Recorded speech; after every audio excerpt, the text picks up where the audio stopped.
Boa noite, meus irmãos. Graça e paz da parte do nosso Senhor Jesus Cristo seja convosco. Hoje nós vamos, no nosso momento de edificação, dar uma pausa na exposição de Daniel. Como os irmãos bem sabem, nós estamos estudando todo o livro de Daniel já há alguns domingos. E no domingo que se passou, nós encerramos a parte de narrativas. E vamos dar início também à parte aí de profecias e sonhos.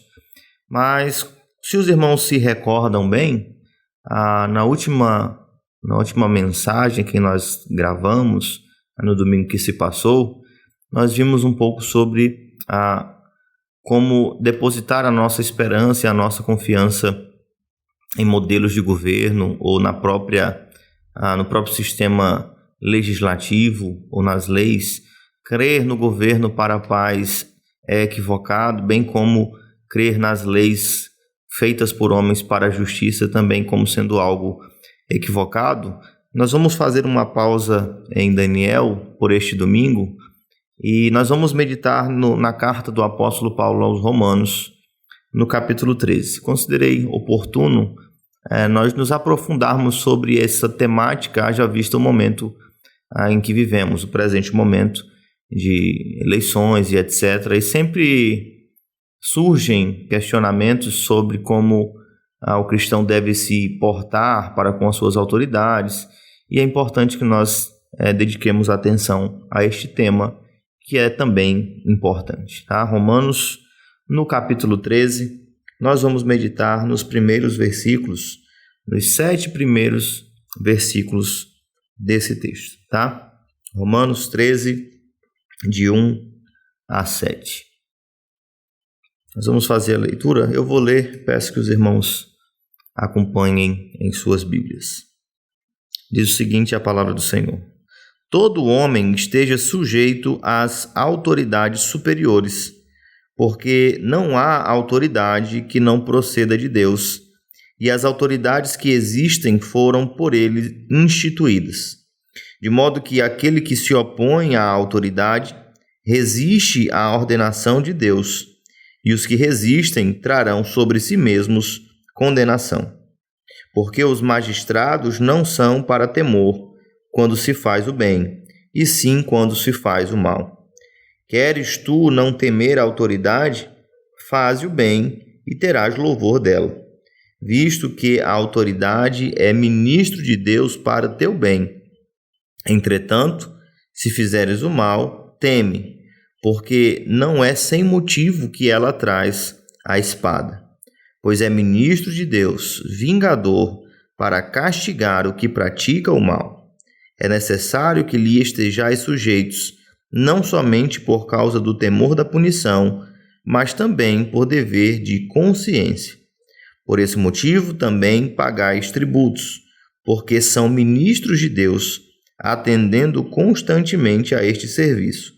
Pagai a todos o que lhes é devido, a quem tributo, tributo, a quem imposto, imposto, a quem respeito, respeito, a quem honra, honra. Vamos orar? Santo Deus e Pai querido, nós te damos graças, Senhor, por este dia, por mais essa oportunidade, ó Deus, que temos de meditar na Tua palavra, Deus, neste dia dedicado à glória do Teu nome, voltarmos a nossa atenção para a Tua lei, podermos ser edificados por Ti, instruídos por Ti, e podermos, ó Deus, aprender de Ti o modo adequado que nós devemos nos relacionar com a criação, com o Senhor, certamente, pela Tua palavra, mas também com o nosso próximo, com aqueles que nos cercam, e também, ó Deus, com as autoridades que foram estabelecidas pelo Senhor. Nós pedimos, ó Deus, que o Senhor nos dê graça, ó Pai, de aprendermos de Ti, em especial, ó Pai, que os nossos corações eles sejam sujeitos ao Senhor e à Tua palavra. E então, ó Deus, sejam também sujeitos às autoridades instituídas pelo Senhor. Te pedimos isso, ó Deus, sabendo, ó Pai, da grande dificuldade que há, tanto em nossos corações como na sociedade de um modo geral, mas pedindo graça ao Senhor que nos dê prudência e sabedoria para procedermos de modo que o teu nome seja glorificado e que haja paz no meio do teu povo. Te pedimos, ó Deus, estas coisas em nome do nosso Senhor Jesus Cristo, que vive e reina para todo sempre. Amém. Meus irmãos, para nós começarmos, nós precisamos entender um pouco sobre o contexto canônico onde se encontra esta passagem. O apóstolo Paulo ele vem, desde o capítulo 12, abordando como nós devemos nos relacionar com Deus, em um primeiro momento, nos versículos 1 e 2, que nós devemos ser transformados pela renovação da nossa mente, como nós devemos nos relacionar com nós mesmos, e como, a partir do versículo 3 até o versículo 8, ainda no capítulo 12, e como nós devemos nos relacionar com o nosso próximo, também no capítulo 12, versículos de 9 a 16. E se você olhar também, a partir do versículo 17 até o versículo 21, nós vamos encontrar o modo com o qual nós devemos nos relacionar com aqueles que são nossos inimigos. Então, o apóstolo Paulo ele vem tratando sobre como o cristão ele deve se relacionar com muitas áreas na sociedade, com Deus, consigo mesmo, com o próximo, com os inimigos. E no capítulo 13, ele vai fazer esta transição para demonstrar a forma adequada com a qual o cristão, aquele que nasceu de novo, aquele que tem a sua mente renovada, aquele que serve a Deus, como ele deve se relacionar com as autoridades. É importante que nós entendamos essa questão, é uma questão crucial. Nós vivemos debaixo de um reino espiritual e todo cristão é ciente disto, mas nós, de forma distinta das demais pessoas, nós temos aí uma dupla nacionalidade, não é? Vivemos nesta terra, estamos sujeitos às autoridades desta terra, mas também estamos sujeitos à autoridade que está nos céus. Também somos cidadãos da Nova Jerusalém. Então é importante que nós saibamos como transitar e como nos relacionar com essas questões, para que nós vivamos de modo adequado. Sobre essa dificuldade, é notável, inclusive historicamente, que houve grande dificuldade na relação entre igreja e Estado, qual seria uma relação adequada e saudável entre essas duas instâncias, essas duas instituições.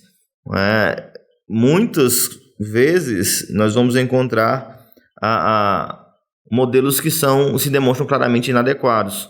Por exemplo, dentro da história nós vamos encontrar o erastianismo, quando o Estado controla a igreja é uma instituição estatal e nisso nós sabemos que há um claro equívoco. Nós vamos encontrar um tipo de teocracia, como se a igreja governasse o Estado, e ela fosse soberana sobre o Estado, onde a igreja por muitas vezes destronou e conferiu autoridade a reis. Isso nós vimos também acontecer na história. Nós vamos encontrar um modelo constantiniano, que é uma subserviência do Estado à igreja.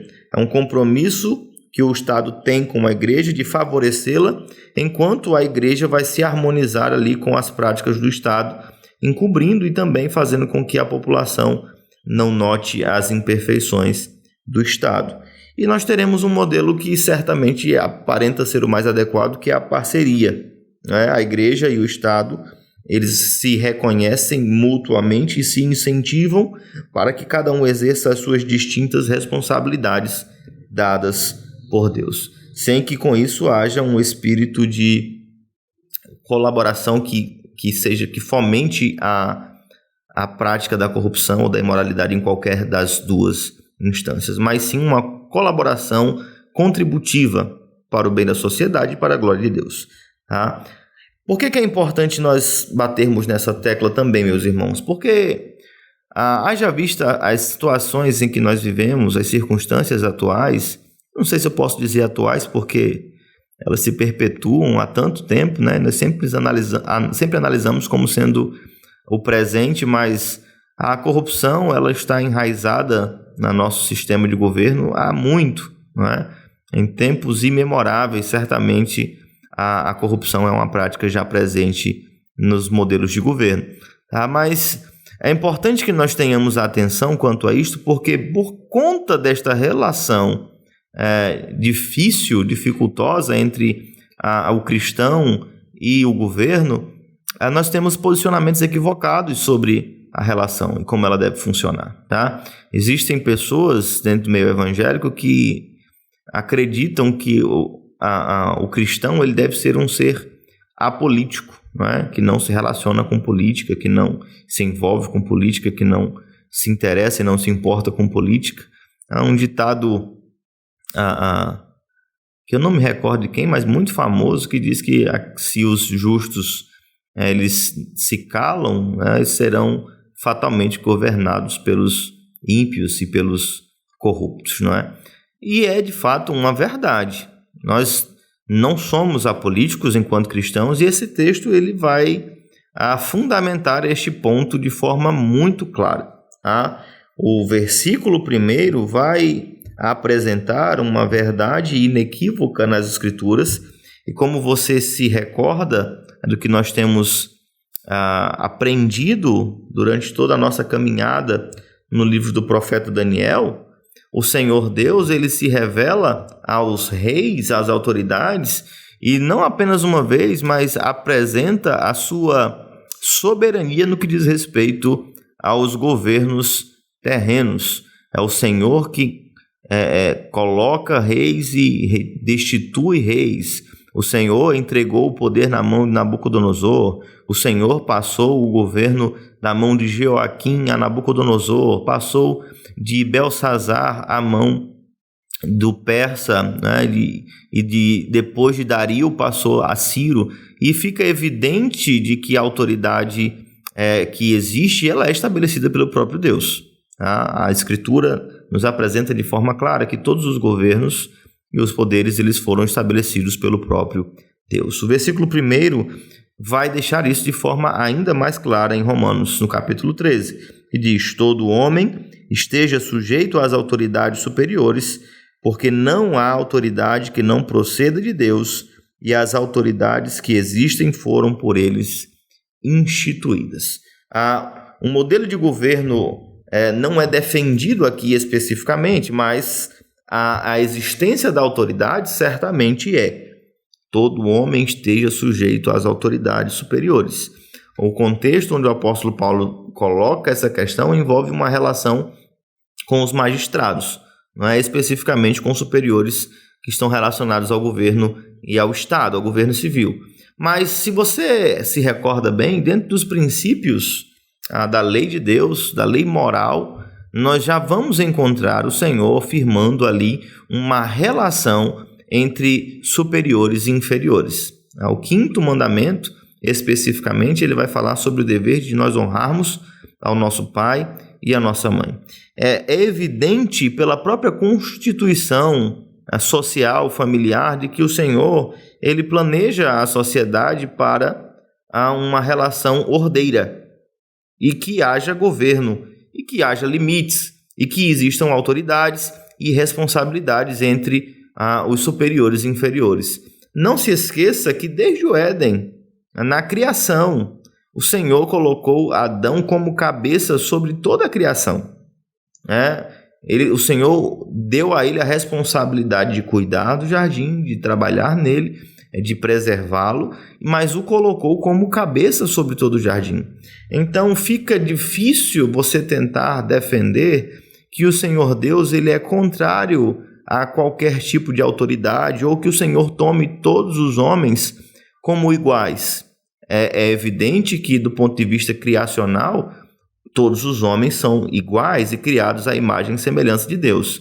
Mas isso não impede de que nós entendamos, à luz das Escrituras, de que existem relações entre superiores e inferiores. A primeira relação é evidenciada na família, pai e mãe, e os filhos devem ser sujeitos e submissos aos seus pais e honrarem os seus pais. Deste mesmo mandamento surge o fundamento para a honra a toda e qualquer a autoridade e também para a responsabilidade na relação tanto dos inferiores para com seus superiores, bem como dos superiores para com seus inferiores. Esse texto é muito equivocadamente usado para que os superiores eles imponham uma subserviência, não é, a todos aqueles que se encontram debaixo deles, arrogando para si uma autoridade divina. Não é? Embora eles sejam certamente divinamente instituídos, eles não podem compreender que a sujeição aqui é ilimitada ou irrestrita. Tá? Aquele que deu autoridade aos magistrados, ele continua exercendo autoridade sobre todos os demais. Então, o que nós entendemos sobre essa sujeição é que a autoridade dos magistrados é uma autoridade derivada.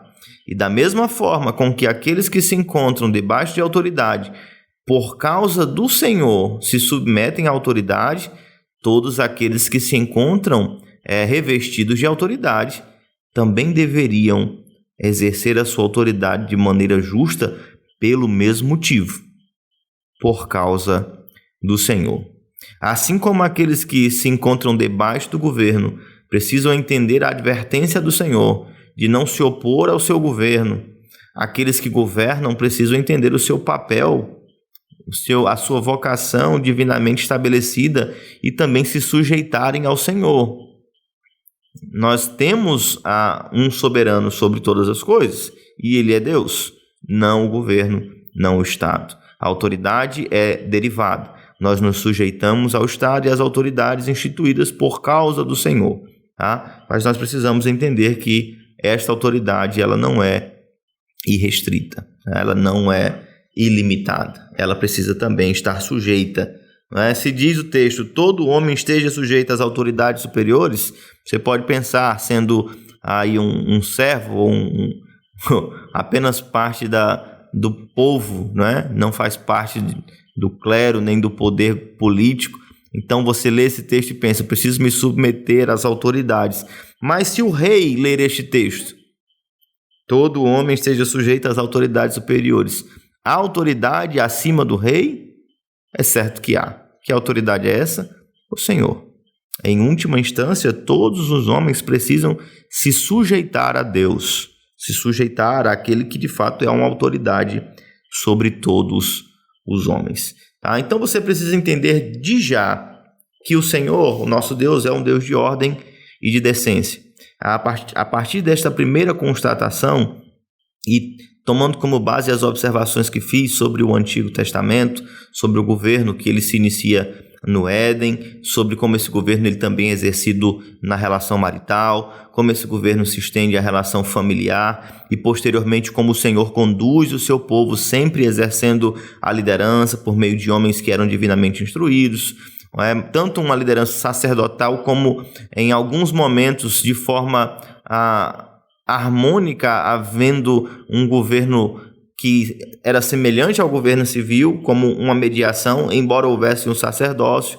Então, demonstrando aí a independência entre estes poderes, esses agentes. Em alguns momentos, o rei ele trabalhava servindo a Deus e havia alguém responsável pelo culto que não era o rei. Então, nós podemos já perceber desde o Antigo Testamento essa relação de independência entre o governo civil e o governo religioso, tá? Mas o que nós não vamos encontrar é algum tipo de modelo anárquico, onde não há liderança, onde não há autoridade.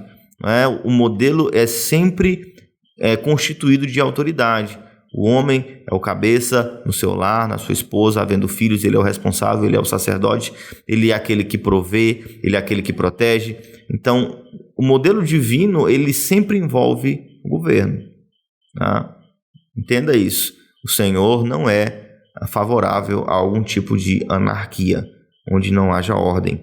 Sempre houve um governo no povo de Deus, de formas distintas, de modelos distintos, juízes, profetas, reis, mas sempre houve. E na nova aliança isso não muda. mesmo Israel não sendo mais um Estado-nação, estando sujeito a um governo de outro império, Paulo poderia utilizar da fé cristã para promulgar algum tipo de rebelião ou de rebeldia. O próprio Senhor Jesus Cristo poderia, nas oportunidades que teve, tratar o governo como sendo algo que não tem reconhecimento, mas quando ele é arguido por Pôncio Pilatos, ele disse que a autoridade ele não teria se do alto não fosse dada. Ele reconhece o governo civil e lembra e recorda ao governo civil que a autoridade que está sobre o governo ainda é o Senhor, tá? Então, deixo claro, toda autoridade é instituída por Deus. Aí você não pode entender o que o texto não está dizendo, tá? O que o texto não está dizendo é que todo governante ele é um representante de Deus para o bem, né? Existem autoridades que certamente estão onde estão porque o Senhor os permitiu chegar, mas eles podem estar sendo instrumentos de Deus para punir, para corrigir, para humilhar o seu povo. É surreal pensar isso? Não. Isso ocorre nas Escrituras. Israel, por muitas vezes, foi sujeito a povos pagãos e ímpios por causa da sua rebeldia para com o Senhor. Mas você vai encontrar também a sujeição ao governo, mesmo que um governo que foi imposto pela espada, né? Nós vamos encontrar homens fazendo parte do governo, estando no alto escalão do governo, né? Por conta da sua sujeição ao Senhor, se sujeitaram também às autoridades, crendo que elas foram estabelecidas pelo próprio Deus. O nosso entendimento sobre a soberania de Deus e de que o coração do rei está nas mãos do Senhor, e de que ele governa, e de que ele é soberano, vai nos auxiliar na nossa caminhada no que diz respeito à nossa relação com o governo civil também, tá? Então, fique claro este primeiro ponto.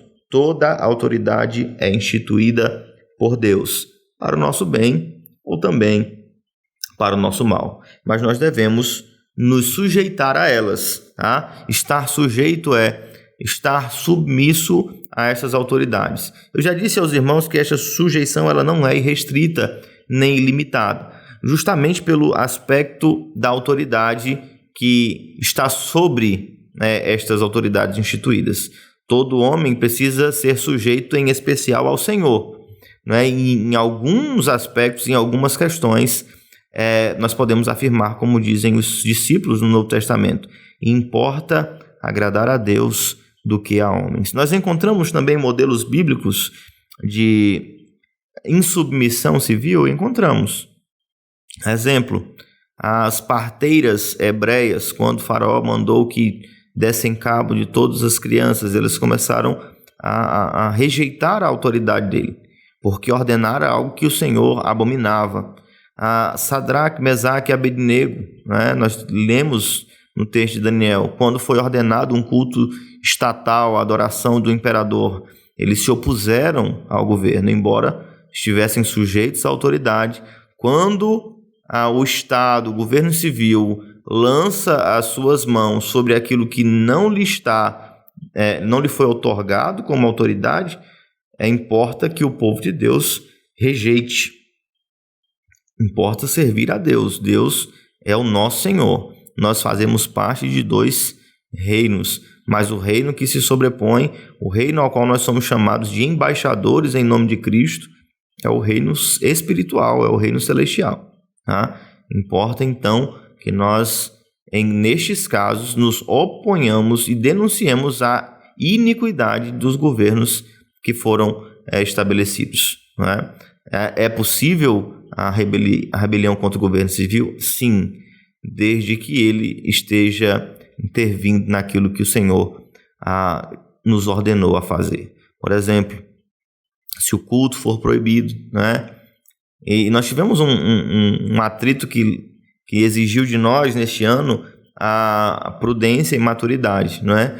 Porque há uma linha tênue entre a submissão e a necessidade da desobediência civil.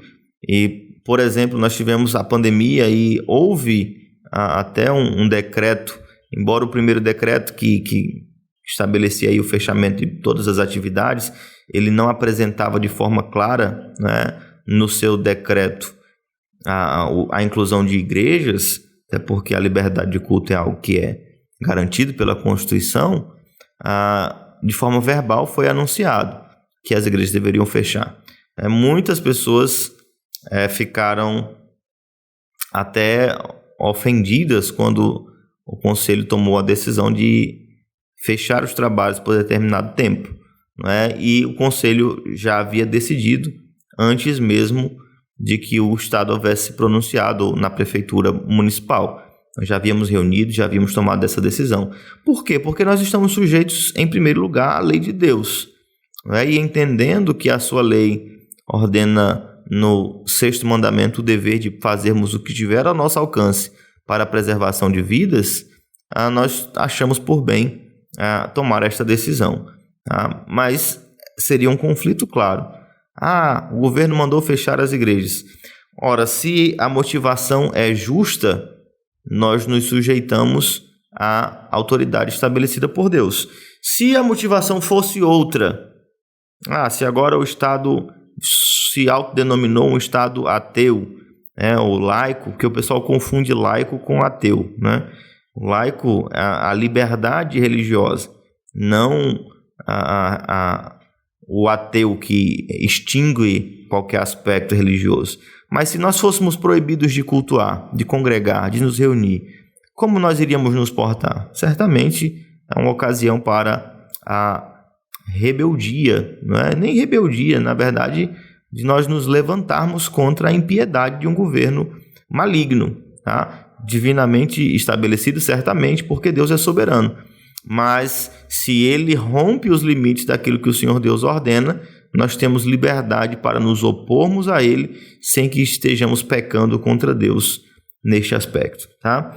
Não é uma coisa muito fácil de nós nos relacionarmos, mas é por isso que nós precisamos entender que é algo que a Bíblia trata, que é importante, que nós precisamos nos importar com isso, buscar conhecimento disto, sabedoria nesse sentido, para nós agirmos de forma adequada, tá? Veja, sobre a ordenança de sujeição, pesa ainda uma advertência, tá? No versículo 2 diz o seguinte: de modo que aquele que se opõe à autoridade resiste à ordenação de Deus, e os que resistem trarão sobre si mesmos condenação, tá?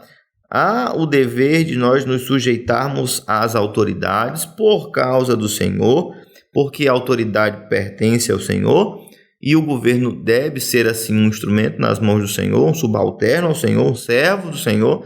Mas se nós nos opusermos de forma ilícita, não é? Nós rejeitarmos a autoridade, o texto vai tratar esta desobediência civil como uma oposição não apenas ao Estado, ao governo civil, mas como uma oposição ao próprio Deus, porque é algo que ele ordena. Se nós rejeitamos a sua ordenança, certamente nós rejeitamos a ele, tá? Esta atitude de resistir à autoridade estabelecida por Deus é algo que nós precisamos estar atentos. O Senhor Deus diz que estes que se opõem, eles vão sofrer as consequências desta oposição. É algo que haverá retribuição. Nós não podemos resistir àquilo que o Senhor Deus nos ordena. Lembrando que eu deixei muito claro, eu acredito que claro o suficiente, que existem ocasiões em que a resistência ao governo é necessária, tá? Mas se o governo estiver ainda dentro dos seus limites de atuação, a submissão, a honra, ela deve ser dada, tá? É importante que nós entendamos estas questões. Eles são ministros de Deus, essa é a expressão que o texto vai utilizar, tá? Veja, versículo 3. Porque os magistrados não são para temor quando se faz o bem, e sim quando se faz o mal. A relação que deve existir entre o cristão, o cidadão cristão e o governo civil não é uma relação de ódio, né, de temor, como tem se disseminado e difundido, especialmente no que diz respeito ao poder militar, não é? Nós percebemos aí algumas bandeiras que são contrárias à polícia militar, que são a favor de um tipo de extinção dos militares. E nós não temos motivo para temer aqueles que tem a espada por ordem do Senhor. Se nós praticarmos o bem, nós não precisamos temer. E aqui a diretriz, ela serve tanto para a autoridade como para o servo. Se nós fizermos o bem, não deveria haver motivo para temermos, não é? E a autoridade precisa estar ciente disso. Ela é ministra do Senhor, tá? A expressão que é utilizada no versículo 4 é: visto que a autoridade é ministro de Deus para o nosso bem. E esta palavra, é importante que você entenda a palavra original que está posta aqui em ministro. É a mesma palavra que nós utilizamos e encontramos no Novo Testamento para diácono, para servo. E neste aspecto de fazer o bem, de proteger aquele que faz o bem, de honrar aquele que faz o bem e punir aquele que faz o mal, o Estado, ele é servo do Senhor. Ele precisa ser servo do Senhor, nesse sentido. Tá? A autoridade é dada por Deus. Tá? E o Estado se sujeita à autoridade do Senhor e exerce esta vocação que o próprio Deus a conferiu. Né? Não é sem motivo que ela traz a espada. E ele vai repetir: pois é ministro de Deus, vingador, para castigar o que pratica o mal. Irmãos, há algo que precisa chamar a nossa atenção nestes princípios aqui. O Estado, ele tem a sua função apresentada aqui também. Ele é estabelecido por Deus, sim, mas ele serve ao Senhor com uma finalidade, que é honrar aquele que faz o bem e punir aquele que faz o mal. Nós temos vivenciado dias terríveis, onde a prática do mal tem sido incentivada, enquanto a prática do bem tem sido perseguida. Aqueles que são honestos e fiéis são lesados pelo governo, enquanto aqueles que são desonestos, eles não são punidos, né? Tanto o dever do Estado em agir de forma justa para com aquele que faz o bem, favorecendo a este que faz o bem em detrimento àqueles que fazem o mal, como a negligência do governo civil no que diz respeito à punição do mal, são grandes malefícios que nós vivenciamos na nossa sociedade. E você precisa entender isso, especialmente se você está engajado aí nessas campanhas e quer ser candidato e quer, de alguma forma, estar no governo civil, nessas autoridades instituídas por Deus. Há uma demanda de responsabilidade que você não pode se esquivar. O poder da espada é conferido ao governo, aos magistrados, para que eles honrem quem faz o bem e punam quem faz o mal. E é importante que você entenda que essa palavra que é utilizada aqui para espada, ela está associada muito frequentemente no Novo Testamento à morte. Tá?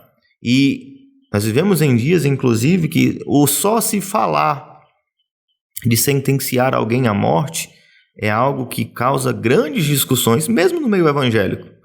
Muito embora nós saibamos que no Antigo Testamento a base abundante para a aplicação da pena capital, e mesmo aqui no texto do Novo Testamento, o uso desta expressão, desta palavra associada à morte, ela vai apresentar uma responsabilidade estatal de punir.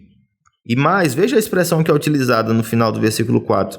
É vingador para castigar o que pratica o mal.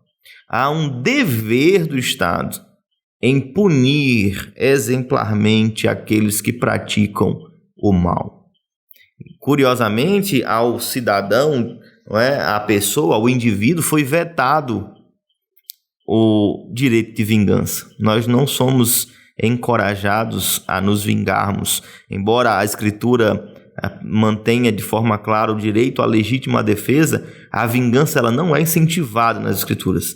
O fazer justiça com as próprias mãos não é incentivado pelas Escrituras, mas há um diáconos, um ministro, um servo que foi imbuído desta responsabilidade e é o governo civil, magistrado. Quando eles falham nesta função, nesta finalidade, nós padecemos. Imagine só, nosso país é algo que provavelmente não vai acontecer, mas deveria, de alguma forma, se encaminhar nesse sentido, porque a punição ela é algo que a Bíblia sustenta, mesmo a pena de morte. Você pode discordar, mas se você estudar a fundo o assunto, nas Escrituras você vai perceber que há margem e a base para defender um tipo de pena de morte no nosso país. Tá? Mas não havendo a justa punição daqueles que fazem o mal se perpetua.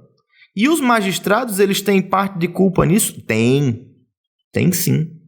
Imagine só, se você solta alguém que matou 2, 3 pessoas, ou um chefe do tráfico, como nós vimos recentemente, mas se você põe em liberdade pessoas que praticam o mal e não pune como deveriam ser punidos de fato aqueles que praticam a impiedade, você se torna cúmplice do mal. Quantas e quantas pessoas, assassinos reincidentes, não foram liberados em saidinhas e tiveram outras oportunidades e ceifaram a vida de outras pessoas, aqueles que agiram de forma conivente, que os liberaram, que não os puniram exemplarmente, eles carregam este sangue em suas mãos. E eles vão prestar contas, não é somente à sociedade, eles vão prestar contas àquele que os estabeleceu como autoridade, aquele que os instituiu como servos, como aqueles que manejam a espada, como aqueles que são vingadores da parte de Deus. Tá? Então, entenda a gravidade disto. Não é apenas como se crê hoje em dia, né? A autoridade, ele vai lá para ganhar mais dinheiro do que os outros e comprar apoio político e roubar e ser isso e ser aquilo. Não, há um dever. A autoridade ela é instituída com uma finalidade, e a finalidade é biblicamente estabelecida: honrar quem faz o bem, punir quem faz o mal. Estes deveres, eles são a base do governo civil.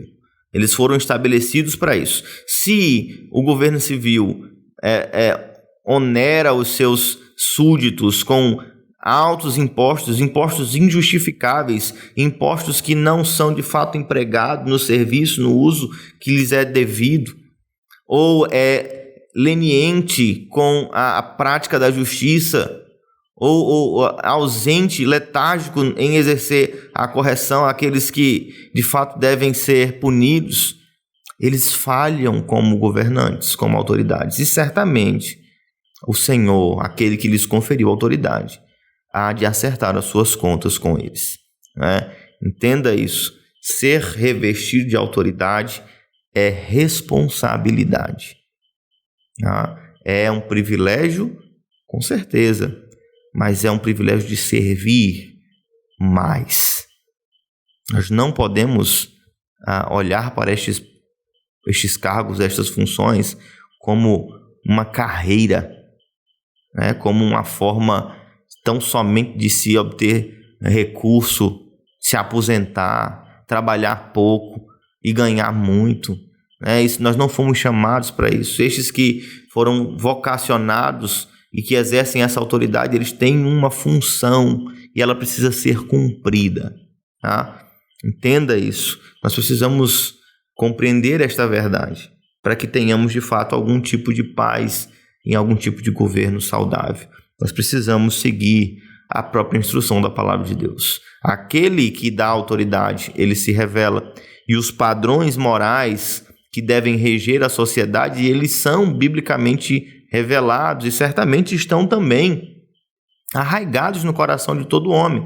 Mesmo de forma distorcida, todo homem carrega dentro de si as marcas da lei de Deus. Nós vemos isto de forma muito clara. Tá bom? Então, primeiro aspecto, nós vimos a autoridade instituída por Deus. Ao segundo aspecto, existe uma função específica para essa autoridade e ela serve a Deus nesta função. Deve ser exercida também com fidelidade. Não são apenas os louros, mas há também o serviço e a responsabilidade para que Deus seja glorificado. Tá certo? E o versículo 5 vai trazer uma advertência que é importante, muito embora talvez tenha causado alguma confusão essa ideia do Estado portar a espada. Aquele que faz o bem não deve temer o Estado, e sim aquele que faz o mal. Mas, em última instância, não é pelo fato de o Estado portar a espada, não é? Ser o ministro de Deus, o vingador, que nós devemos nos sujeitar a ele. Tá? Veja, o versículo 5 vai colocar a questão da consciência. É necessário que lhe estejais sujeitos, não somente por causa do temor da punição, mas também por dever de consciência. Veja só a grande questão que nós adentramos aqui e o grande retrato da nossa sociedade. Quando é que o brasileiro deixa de fazer alguma coisa errada? Quando é que o brasileiro deixa de praticar algo que o faz habitualmente, mesmo tendo consciência de que é errado? É simplesmente quando a punição vem, né? Quando recebe uma multa, uma indenização. O que o texto nos adverte é que nós não devemos nos sujeitar somente por causa da punição ou do temor da punição. Nós devemos nos sujeitar por dever de consciência. Tá? E no que diz respeito à consciência, é importante que você entenda, a nossa consciência ela deve estar cativa às Escrituras, ao governo divino. Então é por isso que nós devemos nos sujeitar às autoridades. Tá? Isso vai servir de forma muito clara quando nós não estivermos debaixo dos olhos vigilantes dos fiscais do governo civil. Mas por causa do Senhor nós nos sujeitamos à autoridade, por causa da nossa consciência. Irmãos, há algo muito semelhante entre o governo civil e o governo eclesiástico. Tá? Se você nota, no governo eclesiástico, ninguém é obrigado ou tem a sua consciência violada. Nós não podemos definir ou decidir o que os irmãos devem crer, né? Mas eles voluntariamente se sujeitam ao governo eclesiástico por causa do Senhor e da sua palavra. E são livres, inclusive, se desejam mudar de igreja, sair da igreja, né? Eles não têm a sua consciência violada pelo conselho da igreja. Tá? O modelo de governo ele se restringe às Escrituras. Nós vamos sempre buscar a instrução, a correção por meio das Escrituras e não só por causa de opinião. Tá? Então é importante que o Estado compreenda esta dimensão também. A consciência é livre, nós somos cativos ao Senhor no que diz respeito à nossa consciência. E o Estado ele não tem autoridade sobre isso, de determinar o que cremos, designar aquilo que devemos fazer.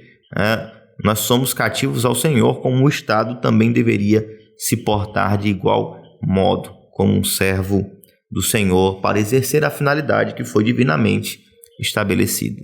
Nós vivemos em dias maus, onde o governo não cumpre a sua função, onde o mal é premiado, o bem é sobrecarregado e muitas vezes nós nos questionamos qual o procedimento correto, como nós devemos fazer. Ora, nós vemos nas Escrituras alguma forma, né, de agir frente a um governo corrupto ou iníquo. A denúncia do mal é algo que deve fazer parte. As igrejas não devem se calar. Lembre-se de João Batista, não é? Quando Herodes agiu de forma imoral e ímpia, como João Batista denunciou as suas práticas. Não é? A igreja ela não deve se calar, ela não pode se calar, ela não deve ser conivente para que haja uma paz com o governo. Se o governo ele infringe a liberdade que o Senhor Deus confere aos seus filhos de consciência e rompe os limites da sua autoridade, a igreja não pode se calar. Ela deve denunciar. Os pastores não podem se calar. Eles precisam denunciar. Os cristãos eles não devem se calar. Eles precisam denunciar. E denunciar e agir também. Não é? Especialmente nós temos formas de agir. Nós estamos se aproximando aí de eleições. E é um meio importante para que nós também expressemos aí a nossa consciência, o nosso credo. Nós não podemos ser coniventes com a prática do mal, com políticos que são reincidentes em práticas de corrupção, com famílias que se estabeleceram como que chefes sobre o povo, não é? Que usam a política não como uma forma de punir quem faz o mal e honrar quem faz o bem, mas como uma forma de obter recursos, de favorecer os seus pares em detrimento daqueles que são prejudicados pela falta de segurança, pela falta de educação. Tá? Nós não podemos ser coniventes. Quando nós falamos sobre governos e governantes corruptos é uma coisa que eu sempre chamo a atenção das pessoas que se doem, né, e têm muita dificuldade com estes governantes. O que nós temos nas nossas instâncias superiores são um retrato do povo brasileiro. Quem está aqui reclamando é porque não está lá, e quando estiver lá, vai roubar também. Porque rouba nas pequenas coisas, porque é negligente nas pequenas coisas. Infelizmente, é triste o estado do governo do nosso país, mas ele é um retrato da nossa sociedade. É uma sociedade que busca facilidades, que busca privilégios, que rejeita a própria instrução do Senhor no que diz respeito ao trabalho, que inclusive rejeita a própria autoridade do Senhor no que diz respeito a um padrão moral, um padrão ético, o próprio padrão cultural, que ama a imoralidade. Então nós temos como representantes do povo exatamente aqueles que refletem, em grande maioria, o retrato do nosso povo, e por isso nós padecemos. A verdade de Daniel, ela permanece. Não é um sistema político, não é um conjunto de leis que vai garantir a paz, mas a nossa reforma social, ela passa por meio de uma reforma espiritual. Nós precisamos entender que o Evangelho ele tem esse caráter redentivo. Se os homens eles temerem a Deus, conhecerem a Deus e a sua palavra, eles vão ocupar as funções, vão governar para a glória de Deus, e certamente haverá um benefício para toda a sociedade. Mas o que nós temos hoje é um reflexo do estado calamitoso de imoralidade que nós vivemos, de uma situação de negligência com a fé, de apostasia mesmo. O que nós temos vivenciado nos governos é um reflexo do que tem acontecido no ambiente religioso, desconhecimento das escrituras, insubmissão, a apatia para com o culto.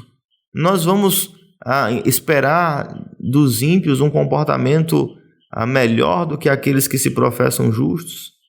É muito difícil disso acontecer, não é?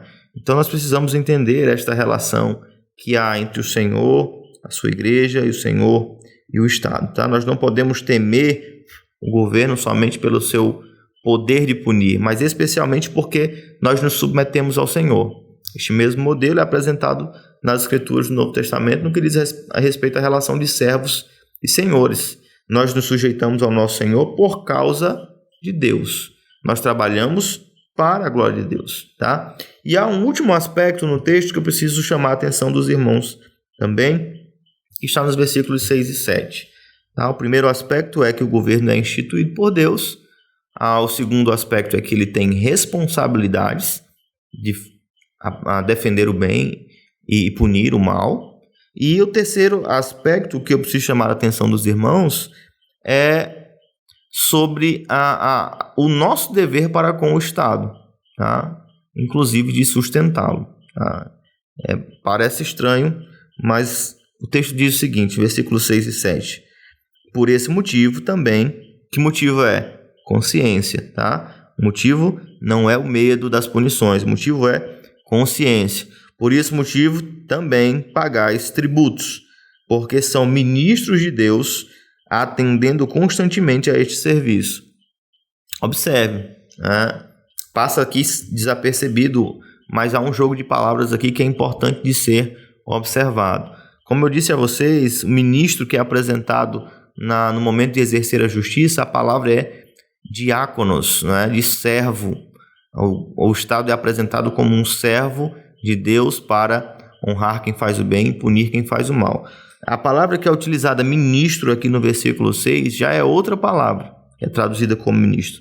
É a palavra que nós temos a raiz de liturgia, é leitorgos, que é frequentemente apresentada como a palavra relacionada ao serviço de culto. Tá? E nós encontramos então aqui, no versículo 6 e 7, basicamente o mesmo fundamento para a manutenção daqueles que servem no templo, que obtêm o seu sustento do templo. E essa palavra é utilizada com relação ao Estado. Olha, eles precisam receber tributos porque atendem constantemente a este serviço.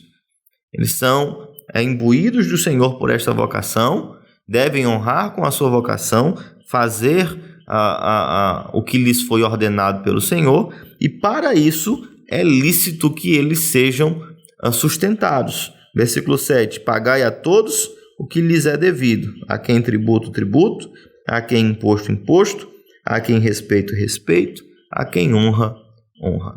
Então, pelo mesmo motivo de consciência, nós precisamos pagar, né, os impostos, os tributos para a manutenção do Estado. E aí o grande conflito ele se dá nos nossos corações sobre a gestão dos bens, não é? Se o Estado tem gerido adequadamente os bens que lhe são confiados ou a que ele paga, não é? Pensando novamente na relação eclesiástica, né? Na relação e usando especialmente a própria palavra que é utilizada como este serviço litúrgico, serviço de culto, nós sabemos no que diz respeito aos dízimos, né, que o que nós devemos fazer como nossa responsabilidade, como nosso dever para com o Senhor é sermos fiéis. Se o sacerdote gere de forma iníqua e ímpia, essa é uma questão que o Senhor há de lidar, de tratar com ele, não é? Logicamente, se isso é público e notório, nós temos como ativamente manifestar a nossa indignação, mas não é por causa da injustiça do ímpio, seja ele ministro evangélico ou um ministro de Deus para exercer o governo, que nós vamos ser também infiéis. Nós não vamos justificar a nossa infidelidade pela infidelidade dos outros. O nosso dever para com o Senhor é fidelidade. No caso de uma pública má gestão, a punição, o nosso pronunciar de forma contrária, o desejo de que a justiça seja feita, isso é necessário. Não votar novamente em pessoas que têm envolvimento com casos de corrupção e exigir que haja justa punição por parte do Estado a estes, tudo isto é lícito, mas nós não podemos fazer o que em grande maioria o povo brasileiro tem feito, justificar as suas faltas pelas faltas dos outros. Todo mundo faz isso, todo mundo faz aquilo. Mas por que o governo faz isso? O governo faz aquilo outro. Lembre-se que o motivo que sustenta esta ordenança, esse imperativo, é o motivo que está no versículo 5. Consciência. Nós fazemos isto por causa do Senhor. E quando nós deixamos de agir com fidelidade para com as nossas responsabilidades, por qualquer motivo, negligenciando a nossa consciência, negligenciando a soberania de Deus em última instância. Eu vou fazer alguma coisa aqui porque parece que o Senhor está fora do controle. Não, Ele não está. Sejamos responsáveis com os nossos deveres e o Senhor certamente há de nos abençoar, mesmo em meio a um mundo mau, em mesmo um governo corrupto, em uma sociedade caída. A nossa consciência ela precisa estar tranquila para com o Senhor. Lembre-se novamente do texto de Daniel. Daniel foi fiel, foi honesto em tudo que fez, e mesmo estando inserido em um ambiente ímpio, pagão, de idolatria, o Senhor o fez prosperar. A sua consciência estava cativa ao seu Deus. A sua fidelidade era para com o Senhor. Ele cumpriu com todas as suas responsabilidades até o momento em que o governo o forçou a agir contra a sua fé, e nesse momento ele praticou a desobediência civil. Mas ainda assim, o Senhor o preservou porque não havia nele falta.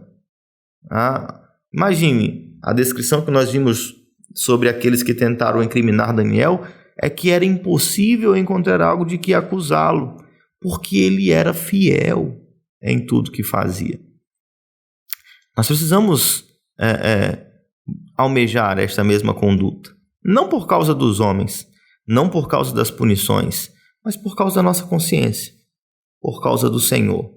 né, para que nós também sejamos achados irrepreensíveis. Nós vamos acabar chegando naquela mesma conclusão popular, não é? Que se cada um for a transformação, a mudança, nós teremos uma melhoria social. Parece assim até verídico, né? De fato, a transformação da sociedade ela parte do indivíduo. Isso não é surreal, na verdade é bem real. Mas aí nós precisamos chegar a um ponto que é central. Como o indivíduo pode ser transformado? Apenas por uma convenção de pensamentos, apenas por uma ideologia, apenas porque confia na própria capacidade humana de se desenvolver, por causa da ciência, por causa da psicologia? Não. A única forma do indivíduo ser transformado, amar o bem, amar a lei de Deus, amar ao próximo, por meio do Evangelho, por meio da conversão. Então entenda, não é que nós não tenhamos esperança. Nós podemos viver dias de paz nesta terra? Podemos. O texto de 1 Timóteo vai nos ordenar que nós oremos pelas nossas autoridades, para que nós gozemos de paz, vivamos os nossos dias em paz. É possível sim, mas você precisa entender que em última instância, nós só teremos paz no governo e justiça nas leis, quando o governo de Cristo for em definitivo estabelecido. Aí sim, é impossível que, por independente de qualquer que seja o modelo de governo, havendo neles homens ímpios, é impossível que nós vivamos um governo perfeito. Apenas quando aquele que é perfeito vier para a sua igreja, assumir o seu trono e veja novamente a figura do governo, e governar o seu povo, o rei, quem servimos, o nosso Senhor soberano, aí sim nós viveremos eternamente em paz, onde não haverá choro, onde não haverá tristeza, onde não haverá o pecado, a corrupção, a impiedade. Mas é importante que você pense sobre isso. Antes de Paulo falar sobre a relação do homem com o seu governo civil, ele vai falar sobre o estado de depravação que o homem vivia e de como ele precisa da regeneração, do perdão dos seus pecados, para então viver em paz com Deus. A transformação social, ela passa por uma transformação espiritual. A queda de grandes povos, eles se deram, na sua grande maioria, pela imoralidade, pela impiedade, pela iniquidade. Muitos historiadores dizem que o Império Romano caiu perante os bárbaros, mas porque por dentro ele já estava podre. A corrupção, a imoralidade já havia destruído aquela sociedade. É importante que nós entendamos esta verdade. A transformação é possível por meio do Evangelho. Nós precisamos compreender a necessidade urgente de todo homem. A sociedade é apenas um retrato. Você vê a sociedade corrupta, é apenas uma evidência do nosso estado de depravação, onde os homens amam mais ao dinheiro do que aos outros, que preferem enriquecer-se ilicitamente a socorrer aqueles que estão nas filas dos hospitais precisando de recursos, ou tirando e roubando do alimento de crianças, na merenda e etc. Nós vemos a impiedade descarada, a iniquidade, o estado deplorável que a humanidade vive, e que nós, a parte de Cristo, somos assim também. Que este retrato vil e depravado seja um alerta para cada um de nós da necessidade que nós e que todo homem tem do perdão e da regeneração que só é possível por meio do Evangelho, por meio de Cristo Jesus. Amém? Então eu acredito que deu para salvar um pouco a questão da desesperança com o governo e com as leis, mas preciso pontuar que nós devemos nos sujeitar e nos relacionar com este governo por causa do Senhor. Que o Senhor nos dê sabedoria, nos dê graça para nos portarmos em meio a um mundo mau, de forma que o nome do nosso Senhor seja glorificado. Vamos orar? Pai querido, Pai amado, Te louvamos, ó Deus, pela Tua palavra, pela sabedoria que está presente nela. Algo certamente, ó Deus, que nós não poderíamos produzir, não fosse revelado pelo Teu Espírito Santo, ó Deus. Nós pedimos, ó Pai, que o Teu mesmo Espírito que habita em nossos corações nos ajude a vivenciar, ó Deus, essas dificuldades, estas lutas que nós enfrentamos, no que diz respeito à sociedade, o convívio em sociedade, os direitos e deveres. Nós te pedimos, ó Pai, em especial, que o Senhor coloque o temor no coração destes homens que exercem o governo civil, que eles compreendam a dimensão da responsabilidade que eles têm, não somente para com os seus inferiores, mas especialmente a responsabilidade que eles têm para com o Senhor, ao ministério que o Senhor os concedeu, os vocacionou, que eles possam exercê-lo, ó Deus, visando a Tua glória. Sabemos, ó Pai, que é necessário um novo nascimento, a conversão, para que o homem possa buscar a Tua vontade e amar ao Senhor. Mas nós pedimos a Ti, ó Pai, sabendo que o Senhor pode refrear o mal, que o Senhor conceda ao Teu povo, Pai, dias melhores, com governantes comprometidos com o bem social, que não sejam inimigos da fé, mas que possam exercer as suas vocações de forma lícita, ó Pai, e que nós, como povo do Senhor, não nos esqueçamos nem negligenciemos a Tua ordem, o Teu mandato, do nosso dever de orarmos pelas nossas lideranças e também de honrarmos com as nossas responsabilidades, ó Deus. Nos permite, ó Pai, nos sustenta, de forma que nós possamos ser fiéis, mesmo no meio de um mundo infiel e corrupto. Que nós possamos, ó Deus, fazer todas estas coisas por causa do nosso temor ao Senhor e do nosso amor ao Senhor, e não por medo. Ajuda-nos, ó Deus, porque sabemos que é grande a nossa luta e a nossa dificuldade. Pedimos isto, ó Pai, em nome do nosso Senhor Jesus Cristo, que vive e reina para todos sempre. Amém.